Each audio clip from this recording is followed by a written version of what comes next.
अजीज़ों, लोकसभा का चुनाव जैसे नज़दीक आ रहा है तो अवश्य हो जाता है कि हम भी इसके ऊपर कुछ चर्चा करें।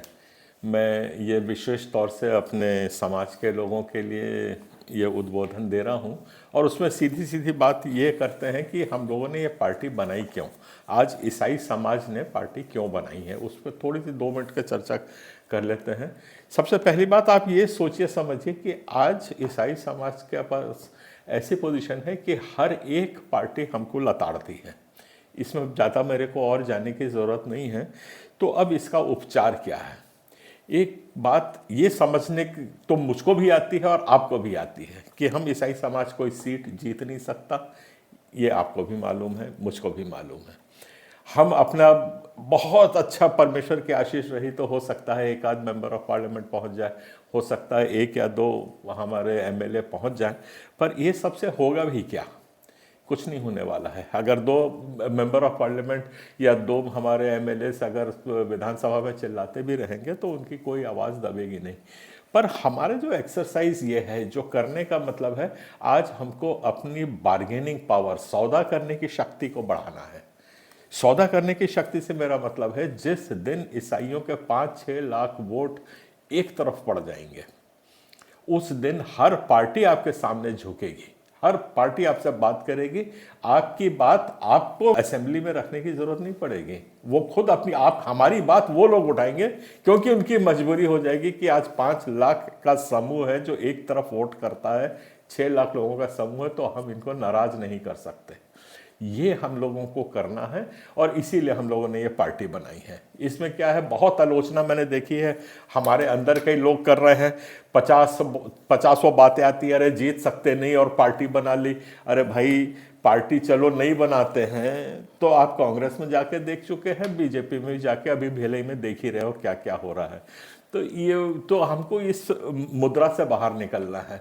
अब मैं अपने समाज का एक बहुत ही छोटापन है, मैं जो मैंने ऑब्जर्व किया है, इससे एक आवेदन निवेदन कर रहा हूँ, आग्रह कर रहा हूँ, आप लोग से प्रार्थना कर रहा हूँ कि इस छोटी मानसिकता से उभरें बाहर। जिसको देखो वो आज ये बोल रहा है कि आज भाजपा से पैसा खा लिया, जब तक हम लोग वो कांग्रेस को वोट देते रहे तो हमको बोलता है कि उससे पैसा खा लिया। अरे भैया, आप भी फक्कड़ बैठे हुए हो, यहाँ भी हम भी, पूरा ईसाई समाज में कोई किसी को कुछ एक पैसा नहीं मिलता है। मिलता है तो सिर्फ जूते ही मिलते हैं हमको, ये बात आप समझ लीजिए। हमें आज तक ना सम्मान मिला है ना पैसा मिला है, चाहे आप किसी भी पार्टी की बात कर लीजिए, हम लोगों की हमारी बातें कहीं पूरी नहीं होती। तो ये दोषारोपण करके अपने आप को कमजोर करने की मानसिकता से बाहर निकलिए। थोड़ा सोचिए कि हम किस दृष्टिकोण से चल रहे हैं, किस बात से ऊपर जा रहे हैं। ये हमारी पूरा मैंने आपको बताया है कि किसके लिए हम लोगों ने पार्टी फॉर्म की, क्या कर रहे हैं, हमारा उद्देश्य क्या है और ये हम कैसे हासिल करेंगे। मैं आपको थोड़ी सी एक छोटी सी बात और बताना चाह रहा हूँ कि आज जेजेपी जो है, गोंडवाना गणतंत्र पार्टी जो है, उनको 3 लाख 3.5 लाख वोट मिलते हैं और उनकी हर बात घुटना टेक के हर सरकार सुनती है।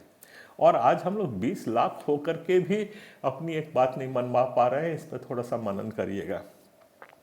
आप लोग कितने लोग गांव में रहते हैं? मैं सोचता हूँ सबके सब रहते होंगे।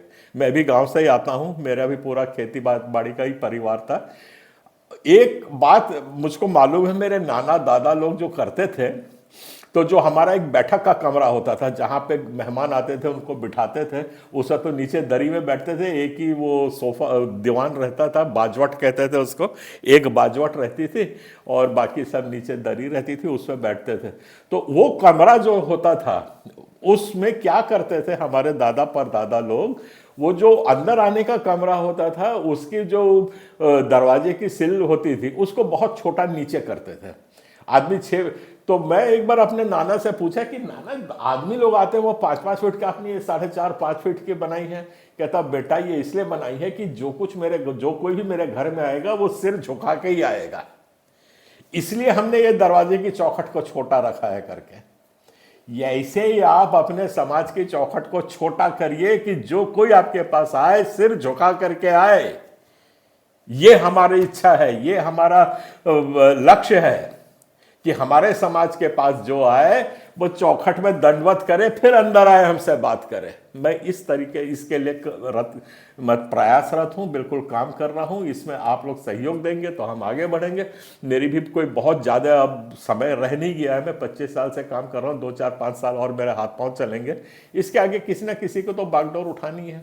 वहाँ पे जो काम होगा उसका फ़ायदा आप लोगों को मिलेगा, मुझको तो कोई ज़िंदगी भर वहाँ पे मेरे घर में कोई लाके देता नहीं रहेगा। तो इन सब बात को सोचिए और छोटे छोटी बातों से उबरिए। इनसे उबर करके हम लोग चलिए काम करते हैं कि ऐसा दृश्य बनाते हैं कि हर एक की पहचान मिले। अब मैं लोकसभा चुनाव के ऊपर आता हूँ। आप लोगों से एक सवाल पूछ रहा हूँ, क्या हमें चुनाव लड़ना चाहिए कि नहीं लड़ना चाहिए? अभी जिस किस्म से हर जगह हमले हो रहे हैं, सब कुछ है, बोलने की जरूरत नहीं है, सब कुछ आप लोग जानते हो।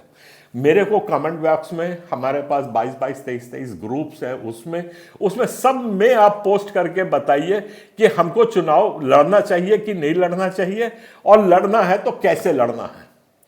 इसकी तैयारी करिए। कौन कहां से हो सकता है, क्या होता है, बिल्कुल चिंता मत करिए कितने वोट मिलेंगे, 2000 मिले, 5000 मिले, 10। आज हमको अपनी पहचान बनानी है। तो इसके लिए भाई साहब आप लोगों को सबको लगता है तो जितने हमारे जिलाध्यक्ष हैं, जितने वहाँ पे संगठन के हमारे लोग हैं, जितने वहाँ पे फेलोशिप्स हैं, थोड़ा सा गहराई से मंथन करिए, ये छोटी बातों से उबारिए और एक बड़े लक्ष्य की ओर हम लोग बढ़ते हैं। इतना ही बोल के मैं अपनी बात समाप्त करता हूँ। सबको जय मसीह, जय जोहार, जय छत्तीसगढ़।